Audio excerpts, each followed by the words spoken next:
কুচক্রী মনোভাবে বর প্রার্থনা করেছিল দশরথের কাছে।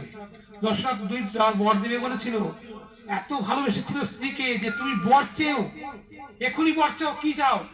এ রাজ্য চাও, আমাকে চাও, আমার প্রাণ চাও, আমি তাও দিয়ে দেবো। কত ভালোবেসে সেই কথা বলেছিল। কিন্তু স্ত্রী করলো কি, বললো আমি সময় মতো চেয়ে নেব। আরো বুদ্ধি করলো, সময় মতো চেয়ে নেব। ঠিক আছে, কি চাইবে আমার কাছে? যা চাইবে তাই দেবো। তখনকার মানুষের ভালোবাসারও একটা দাম ছিল। এখন তো মানুষে কি চাইছে, এই শাড়ি ঠিক আছে দেওয়া, তার চেয়ে বেশি কিছু দিতে পারে না, দিতে চায় না। কিন্তু তখন মানুষ এতই ভালো ছিল যে কথারও দাম ছিল। আমাদের তো কথারও দাম নেই। আমরা এই এখনই বলছি দেবো, আমার দুধ এখন পাচ্ছি না,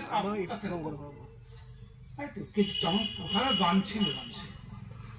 যাই হোক, দুটো বর চেয়ে নিল দশরথের কাছ থেকে।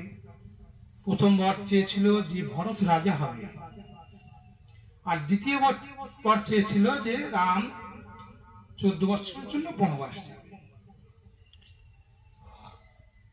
ভরত ফিরে আসলো, এসে মাকে বলছে যে তুমি, আমি তো নেই, আমাকে তো জানাবে। বাবার মৃত্যু, এই সমস্ত বিভিন্ন বলতে লাগলো। কিন্তু মাকে তো কিছু করতে পারছে না, মাকে তো রাগ প্রচন্ড হয়েছে। কিন্তু বললো যাই দেখি, আমি দাদার কাছে যাই। দাদা বুঝতে পেরেছে যে দাদা যখন ঘর ছেড়েছে তখন নিশ্চয়ই তার কারণ আছে। দাদাকে গিয়ে প্রশ্ন করলো যে দাদা, আমি এসছি এখানে, লক্ষণ মনে করেছে, লক্ষণ ভুল বুঝেছিল যে সৈন্য সামন্ত নিয়ে এসছে যুদ্ধ করবে, আমাদেরকে মেরে ফেলবে,